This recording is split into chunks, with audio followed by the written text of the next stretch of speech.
And we are live and back. I love doing Tangy Talks with you every Friday, Victor Feria. Same here, same here. Just it's like the highlight of my Friday and especially going into the weekend. And look, now not only are we live here on LinkedIn, but we're also live on our brand new YouTube channel. So if you want to be our fourth subscriber, head on over to YouTube today and join us. I think we were Uh, at three last week, so yeah, it's inching along. inching along, man. But we have fun and we're bringing a whole great new episode to you, value packed. And we've got a couple of things we want to talk about. Um, I know we were going to end with this, but I think we should start with this. Let's You do know, it. we've got the Super Bowl coming up Oh this yeah, weekend, right? We've got those vacation rental markets exploding with people traveling to Las Vegas to go see this game, and the hotels are packed. But who are you going for in this game with San Francisco versus Kansas City? I'd like to. I want to predict. I think this one is gonna go to Kansas City. It's gonna be which one is it? It's like their third or fourth one already. Mm-hmm. So I think they're building a dynasty there. And if I want to predict, and we can look back on this, I want to say the score will end up around 28 to 21, Kansas Wow. City. So a little bold statement there. So we'll see if that comes accurate. All right, my bold statement will be we will see Taylor Swift in her box 7 times. 7 times throughout the broadcast That is what could I'm be going to say. a fun little Over under. drinking game, right? A fun little drinking game. Every time it just pans out to Taylor Swift, you take Yeah, a nice little swig of whatever you have in your hand. I like it. I think it's a fun game. We should try it. So, all right, we've got your score 28-21, and we've got What do my you think? over under of Taylor Swift being shown 7 times Seven on times? the Okay. broadcast. Okay. I think that might be short. I think that might be short, but we'll see. That'll be a fun thing to watch. But it's cool. First Super Bowl there, and the market is exploding. I talked about this on the other podcast where, Yeah, the hotel market is going bananas and rates are going for crazy. sure. But I looked really quick. People started off really high with a lot of their vacation rental rates, and Right. now they're starting to come down a little bit, which is part of the process, right? Like when we have big events, what do we try to do? We try to go way up, see what we catch, and then what else do we do? Yeah, and then when the dates are actually coming a little closer, we start bringing those down. Getting them back to market value, and we do a little research. What are competitors doing, and what are their rates? But yeah, definitely set them high. A couple of months, away from it. See if you could capture those big, premium rates, and then bring them down as we go. Yeah, because here, if you're first I listen to us, we're located here in Miami. So we have Miami, Right. Miami Beach, and Fort Lauderdale and Hollywood. So we got all around the stadium that has F1 and the tennis tournament and Dolphins games and other Super Bowls and giant concerts. So we're used to doing all of Exactly. those things. Yeah, and we've been lucky to host a couple of Super Bowls too. Yeah. Those have been wild. Those And are now we got World Cup coming too. That's the the other World thing Cup in coming. 2026. Yeah, All right, we so got to a get a lot of tangy box. We got to get our tangy box for that. we gotta be out there. It's gonna be super cool. I think a lot of a lot of neat stuff is coming to Miami. We got April now. We got the Lift Golf Tournament. We have our Formula One in May. So it's gonna be a Yeah. busy one for us. Boat show. We got wine and Boat food show. festival, Can't which complain. I got official media pass. Did I tell you that? No, you did not. All Where? right. So to Wine and Food Festival. The Wine and So Food Festival. Okay. I need a cameraman 2 days. If you want to be my I cameraman, got you. you I come got on you. with me, dude. Yeah, I'll be Uh, in the background taking sips and taking little bites. I gotta reap the benefits. it's true, man. Well, talking about great places to have vacation rentals and managing things, let's get into our first topic for the best places to invest in a vacation rental for 2024. So, AirDNA, which is a program out there that looks at all of the markets and takes all real live data, and we were a user of it for many years, has broken down and given their assessment for the top markets, and they have a way to kind of go through it, which talks about like the ADR, the compression in the market, the availability of hotels and the prices. So they have a unique formula that they use to come kind of go through it. Right. But they found that there's some interesting cities that maybe you and I would never have thought of that we're looking at now as a potential Right. to go in. So you want me to talk about the top five and list them, or do you want to go through the top five real quick? Yeah, I could list them really quickly here, and start from number 5 here. We got Snead Ferry, North Carolina, and then we got 4, Spring Hill, Florida. Then third, we got Logan, Ohio. Second, we have Ellsworth, Maine. And then last one, or first one, sorry, is Columbus, Georgia. So Yes. I will be sincere. I probably know 2 out of the 5.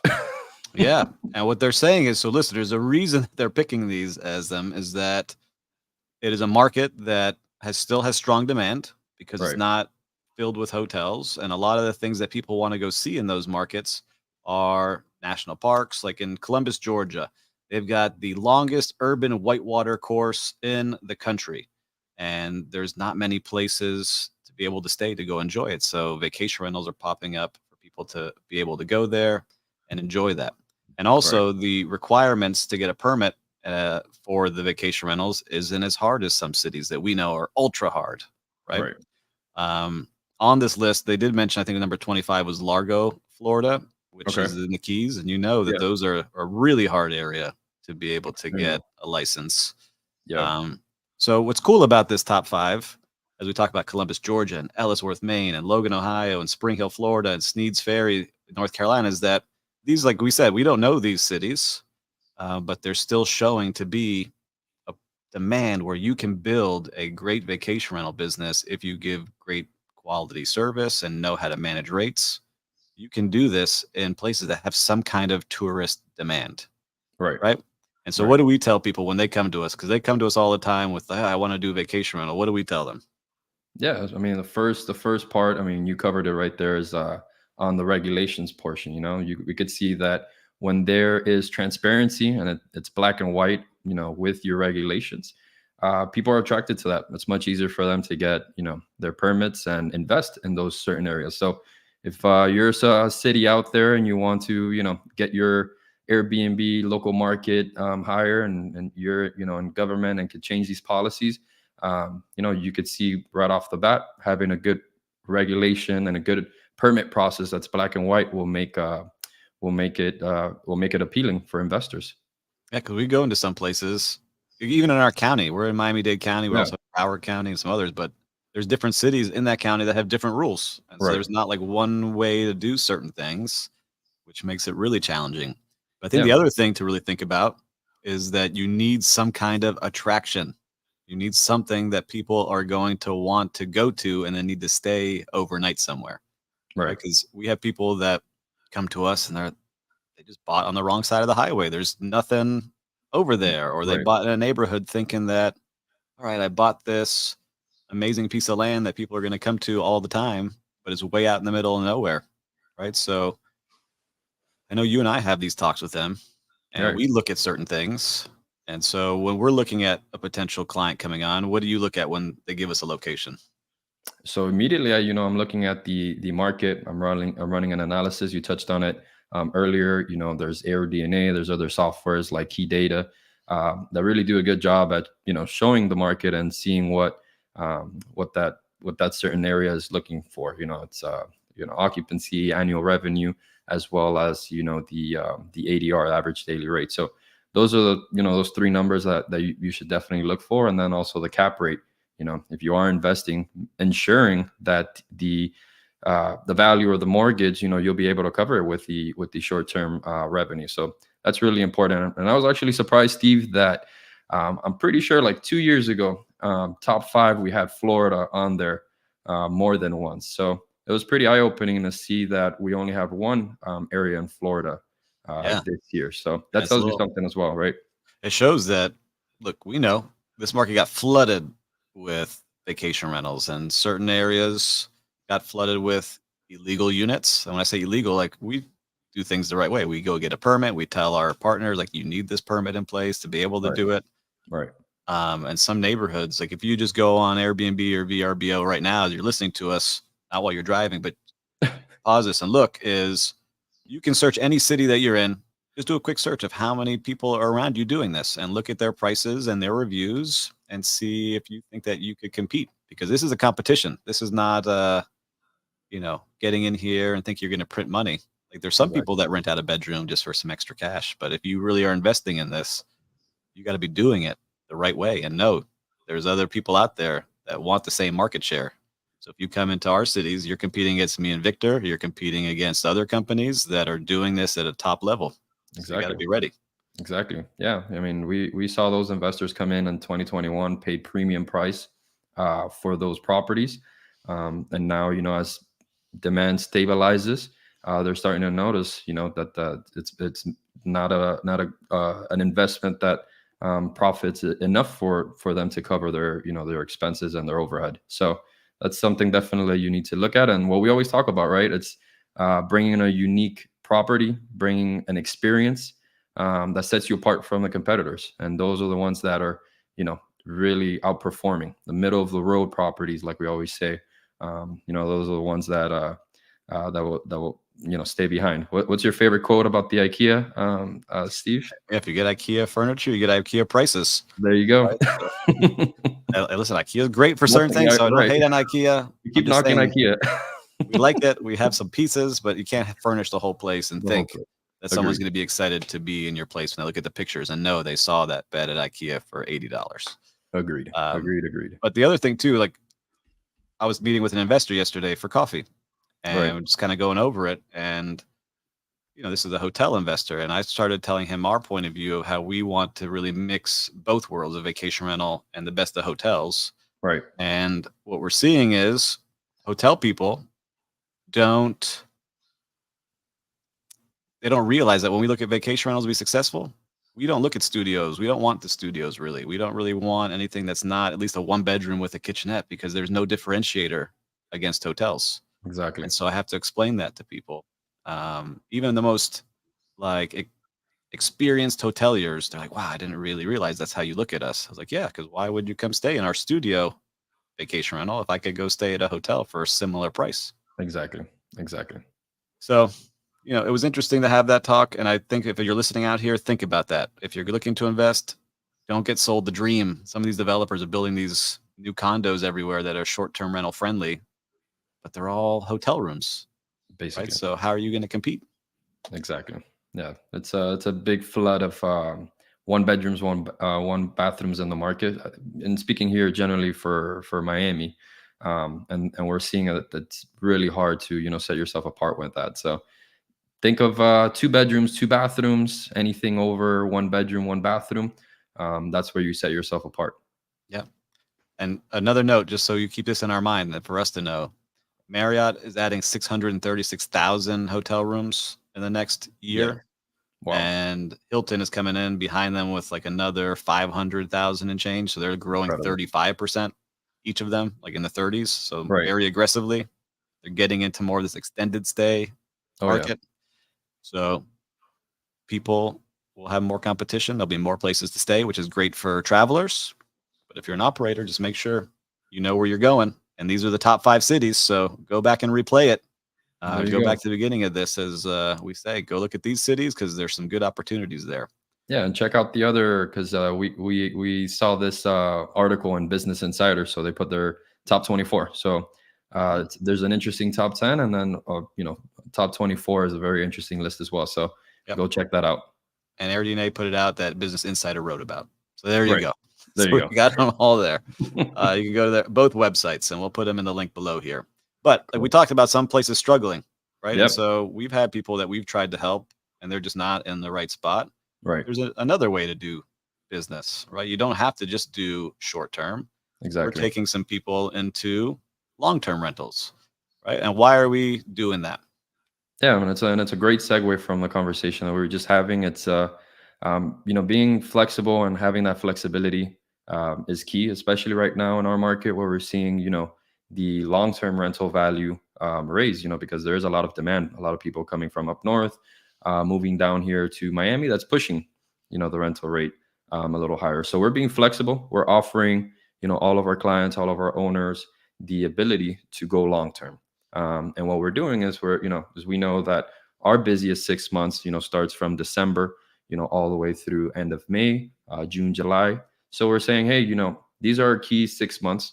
Why don't we find a long-term tenant for 6 months on the off season, while the market is for hospitality is not at its peak. And then when that 6 months, finishes, that lease finishes with the tenant, we convert it back into short-term rental, and we have that flexibility of utilizing those both markets, and making the most profit for the property. So I think being flexible is something that you got to be open to.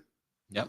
And I would say, listen, we're not attorneys here on this podcast, but if you're hearing this and you're doing short-term rental, thinking about switching to long-term, make sure you review the laws in your areas, Correct. because it's very different than managing short-term rentals. If you want to do Very. long-term, you have to have a certain licenses in place. You have to work with a licensed realtor. So make sure you understand what you're doing. But Great we point. do, and we want to make sure we do things the right way, and we Right. continue to do things the right way for our real estate partners, because some homes are just not in the right spot, but they can do very well in a longer term rental, or like you said, 6 months, 9 months, a year if they need to, and then flip back and forth Yeah. based off of what's going on in the market.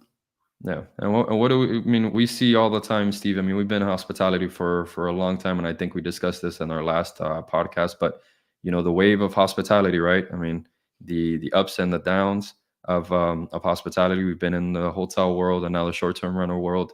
And we see those peaks and valleys. So, being patient, and peaks and valleys do come and go. So, just being patient in that aspect, right?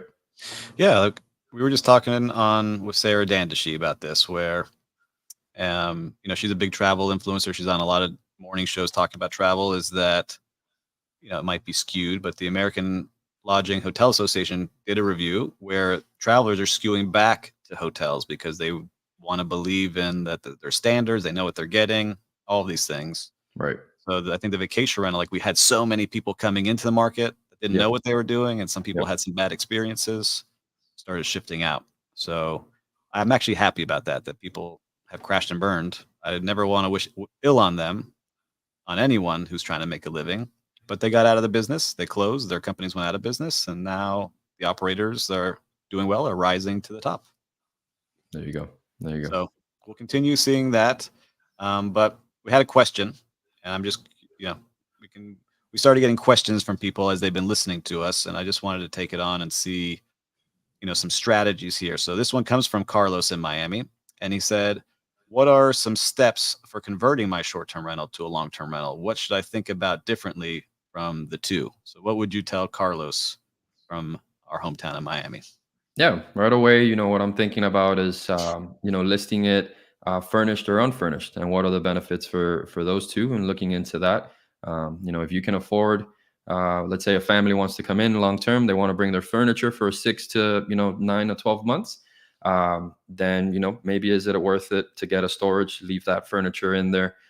So when you want to convert back to short-term rental, you could go ahead and bring that in. You add that price into the rental agreement. So that's one thing. And then secondly, like you mentioned earlier, make sure that you're looking and hiring the right team to one, manage the property, and then secondly, for the tenant process, you got to make sure that you get the background checks, credit checks, and all of that. So you make sure you have a good tenant in the property for a set period. So that's really important. Those would probably be my two best advice, and we're doing that currently right now. So we're in the thick of that. So we're learning as we go as well. Yeah. So if you're out there listening and you're looking to go back and forth, go from short-term to long-term or long-term to short-term, you've got us here. We're happy to help you any which way, because now we've got experience in both. And talking about getting clients onboarded here, right? We have been really focused on doing this. And, I think this is what we realized is getting somebody onboarded. So if you're out there, you're just starting your company, you're getting into the short-term rental game, onboarding your clients, unless you're leasing out and doing, this arbitrage model, which we don't recommend. Working with your partners is the most important, to set expectations so that you don't have headaches down the road. And we've kind of tweaked and tweaked and tweaked and tweaked this to where I think we've got it down to like our proven process that this works now.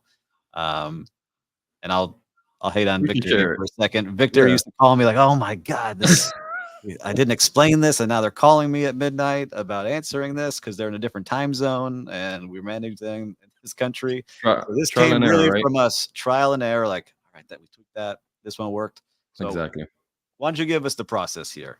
Yeah, what is our process from after we get that first call, and take it away? There you go. Yeah, and we should definitely share that, that one pager that we had made. We call it the Tangy proven process. So, I would get that first initial call, and the clients would be, I love everything that you guys offer. I love the services. We like speaking with you. We believe in what you guys do. We want to, team up. What are the next steps? And I kept getting that question. I'm like, man, we need something to show them visually, what that looks like. So we created the Tangy proven process from beginning to basically the end, which the end being the property has been listed in several marketing channels and it's out in the world ready to book. So from that step, as Steve was mentioning, we created an onboarding process for the owners where we're sitting down, we're sending them first before we sit down with them on what to expect. And I I got think it right here. there you go. Thank you, Steve. That is perfect. So it's a kind of a what to expect for the owners. We have the discovery phase, the first phase that obviously is the first line of communication when you're getting to know one another. Then we have the second tier, which is the education part, and basically we are sending them the information of what to expect, so they know what the next steps are. Then we're going to the property to meet them and to meet the owner in person. It's a really, really important. That really sets us apart, and I've noticed that, Steve, when either the owner or the general manager or the director of the operations is going to the property and seeing and meeting the owner visually and in person, it's really sets us apart. I tell my team all the time, when a new client comes in, first thing we want to do is get in front of them. Getting in front of them, hearing what they need, seeing where we can solve their their problems, or seeing where we could best fit for what they need. And then it's the onboarding part. The onboarding part is the important one. We set basically a set time with the owner. It's an hour that we sit down with them and we take them through all the steps, what to expect, who to communicate, with when there's an issue or when they have a question. What are their softwares that they're going to be having access to and they're going to be using during the tenure. And then all the reporting and being as transparent as possible and showing them how all of those systems work. I think you could vouch for it, Steve, but it's been much, much better. I don't think you're getting those calls anymore complaining about the 101 questions that we get sometimes. And it's really been it's really proven to set the expectation and have the client go through a really seamless process of onboarding. Yes. And then go ahead. I was gonna say, like, this has really made a huge difference. Like, as we laid it out, we planned So it much out, fun. we've tweaked it many times.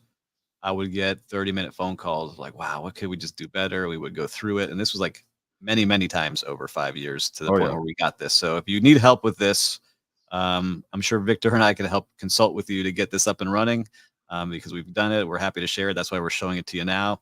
But if you need it, feel free to reach out to us. We'll share it with you. But Yeah. continue And on, Victor. I love our core values on there. They look great, right? I think they look great. We went through a training called the Entrepreneurial Operating System, based off of the book Traction, and really got down to what we believe in and put the right people in the right seats, and has made a tremendous difference in our company. Yeah, it's been night and day. Shout out Isabel. Yeah, shout out to Isabel.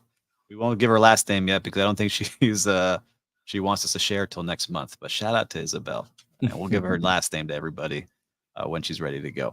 There you go. So that was the proven process of getting set up here the right way. And I really think that if you are an owner of a property and you're starting out with somebody, you want to make sure that you're understanding what the onboarding situation is going to be.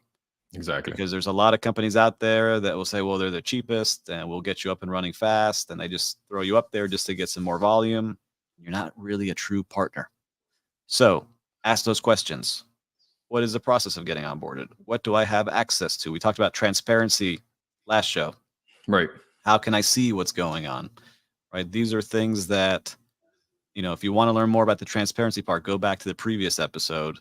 But that is big time. And I think that's what we've done for these owners, is they get to fully understand what it will be like, not only when they start, when they're up and running, and if they have emergencies or questions, we have a whole support team to help them. Yeah, yeah. I think best advice is put yourself in your your client's shoes.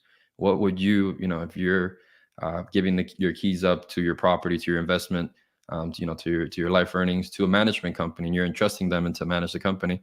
What is it that you want to see? What is it that the steps or the processes that you're interested in seeing? I took a lot of ideas from other companies or other softwares or systems that we've used, and they take us through their process.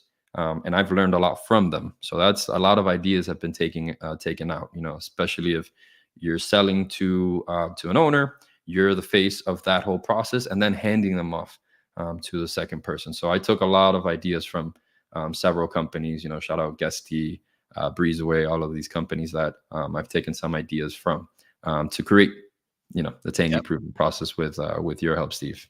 Yeah, our preferred partners. We love working with them all the time.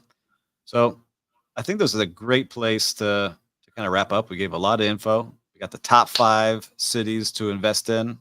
We talked about how many times you're going to see Taylor Swift in the Super Bowl.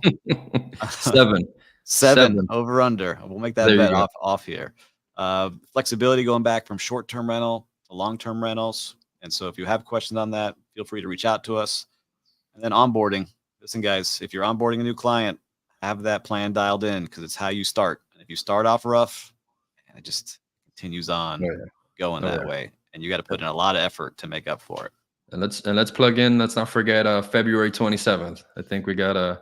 Oh yeah, so February 27th, our list is growing. It's going to be capped, so make sure to register. And I guess we'll put it here in the links too. Yeah, is we have our first favor event, the Florida Alliance of Vacation Rentals. We're hosting the first Southeast chapter event at the Yotel in downtown Miami, February 27th, from 5 p.m. to 7 p.m. You get your welcome drink.